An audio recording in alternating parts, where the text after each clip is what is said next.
बिस्मिल्लाहिर्रहमानिर्रहीम। ला इलाहा इल्लल्लाह मुहम्मदुर रसूलुल्लाह सल्लल्लाहु अलैहि वसल्लम। माय यूट्यूब फैमिली, कैसे हैं आप? ठीक ठाक हैं? अल्लाह पाक आपको खुश रखे, हमेशा सलामत रखे और आप जहाँ कहीं भी हों खैरियत से हों और आपके घरों में रहमतें बरकतें नाज़िल हों। आमीन सुम्मा आमीन। और अब तो एक इस दुआ का इजाफा मैं ज़रूर किया करूँगा कि रब्बे कायनात आपकी, हम की, हमारी और हम सब की इज़्ज़तों को महफूज रखे। आमीन सुम्मा आमीन। देखें, दो वाक़यात हुए ऐसे जिनसे दिल बहुत परेशान है, बहुत दिल में तकलीफ़ महसूस हो रही है। तो एक तो है हमारे डॉक्टर आमिर लियाकत साहब जो हमें छोड़ के चले गए, उनका हमें बहुत अफसोस है। और दूसरा जो चल रहा है सिलसिला वो दुआ ज़हरा का चल रहा है। तो आज मैं इन दोनों पे बात करूँगा। तो सबसे पहले मैं डॉक्टर आमिर लियाकत साहब के बारे में बात करता हूँ। तो देखें, बात यह है कि मैंने पहले भी कहा कि डॉक्टर आमिर लियाकत एक जीनियस तरीन इंसान था और बहुत ज़्यादा सेंसिटिव आदमी था। और जो गैरतमंद और हसास दिल के लोग होते हैं, जो दिल में लोगों का दर्द रखते हैं, वो ही हमेशा सेंसिटिव हुआ करते हैं। तो इसके लिए मैं ये कॉन्सेप्ट क्लियर करना चाहता हूँ कि वो बड़ा मासूम और बड़ा अच्छे दिल का इंसान था और वो हमसे चला गया। ये हमारी बदकिस्मती समझ लें। लेकिन दुख इस बात का है कि वो प्यार की तलाश में रहा, उसको कहीं से भी सच्चा प्यार नहीं मिला। पहली शादी, दूसरी शादी, तीसरी शादी, और उनको वफा नहीं मिली। उनके बच्चे भी उनसे दूर थे। क्या सर्कमस्टांसेस हैं ये मैं नहीं जानता, लेकिन वो बंदा प्यार करने वाला था, प्यार उसको भी चाहिए था जो कि नहीं मिला। और इसमें मुख्तलिफ किस्म का सिलसिला चल रहा है, लेकिन मैं ये समझ पा रहा हूँ कि वो शदीद डिप्रेशन में चला गया था और उस डिप्रेशन इतना ख़तरनाक मर्ज़ है कि जिसकी वजह से वो हमें छोड़ के चला गया। तो मैं आप सबसे दरख्वास्त करूँगा कि उनकी मग़फ़िरत के लिए दुआ करें और ख़ुद को संभालें, ख़ुद को किसी पे डिपेंड ना करें, ऐसे लोगों पे जो आपसे वफा नहीं कर सकते। तो ये मेरी दरख्वास्त है। और दूसरा, अल्लाह पाक, मेरी दुआ है कि अल्लाह पाक डॉक्टर आमिर लियाकत को करवट करवट जन्नत नसीब फरमाए। आमीन सुम्मा आमीन। और दूसरा एक केस चल रहा है दुआ ज़हरा का, उस पे भी मेरे बड़े तहफ़्फ़ुज़ात हैं। वो भी मैं ज़रूर डिस्कस करूँगा, जो मैं महसूस करता हूँ बीइंग मुस्लिम, बीइंग पाकिस्तानी, मेरा फ़र्ज़ है, मेरा राइट है। तो मैं उसमें ये अपने अफसराने बाला साहिब इक़्तिदार से दरख्वास्त करूँगा कि प्लीज़ खुदा के लिए ट्राई टू अंडरस्टैंड, क्या हम फ्यूचर के लिए ये सेट करने जा रहे हैं कानून कि जिसकी बच्ची टीनेजर चाहे और जिसका बेटा चाहे वो एक दूसरे से अंडरस्टैंडिंग करें और एक दूसरे को लेके तो माँ बाप को रोता बिलखता छोड़ के चले जाएं और उनको कानूनी तहफ़्फ़ुज़ मिलेगा? नो, ये मुझे बात हज़म नहीं होती। मैं चंद सवाल उठते हैं।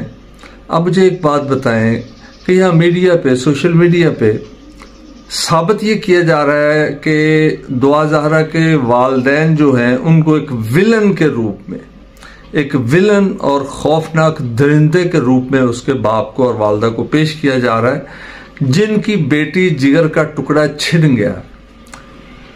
और वो ज़हीर और वो उसकी फैमिली को या उसके भाई को, आज उसका मैंने एक जगह इंटरव्यू देखा, तो उनका इंटरव्यू लेके उनको बकायदा उनकी बातों पे बिलीव किया जा रहा है, यानी जो मुल्ज़मान हैं उनकी बातों पे ट्रस्ट किया जा रहा है, उनको हीरो के तौर पे पेश किया जा रहा है।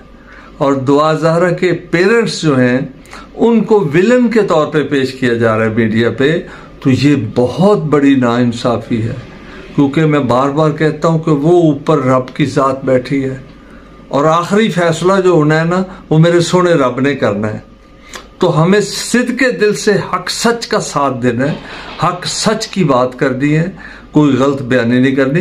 मैं आपको ये बताता हूँ, मैं देखता हूँ बार बार जब भी दुआ ज़हरा को कोर्ट में पेश किया जाता है, मैंने बड़े बड़े मुजरिमों को कोर्ट में पेश होते देखा है यार, आप लोगों ने भी देखा है। लेकिन दुआ ज़हरा का उसमें आप देखें कि वो भाग रहे होते हैं उसको लेके।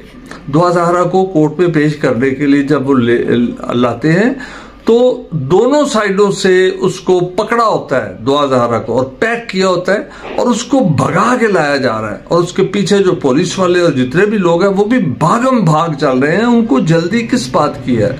ये लम्हा फिक्री है, ये सोचने की बात है, ये क्वेश्चन मार्क है कि वो इतनी जल्दी में क्यों भाग रहे हैं, जबकि आराम से जाके भी कोर्ट की प्रोसीडिंग हमने देखी है, बड़े तसल्ली से सुकून से सुना जाता है, बात की जाती है।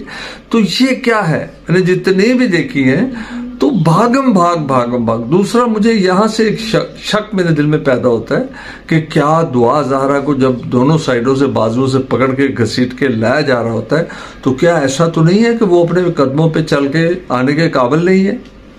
तो ये एक सवाल तो बनता है ना जी, मैं भी गलत हो, लेकिन मेरे दिल में एक सवाल उठा है कि ऐसा क्यों कि उसको पकड़ा जाता है, उसको दबाया जाता है, उसको खींच के जल्दी से जल्दी अफरा तफरी में लाया जाता है। तो प्लीज प्लीज प्लीज मैं हाथ जोड़ के अपील करता हूं पूरी कौम से, पूरी मुल्क की इंतजामिया से, अपनी अदलिया से। हमें अदलिया पे पूरा भरोसा है, हमारी अदलिया का कोई जोड़ नहीं है।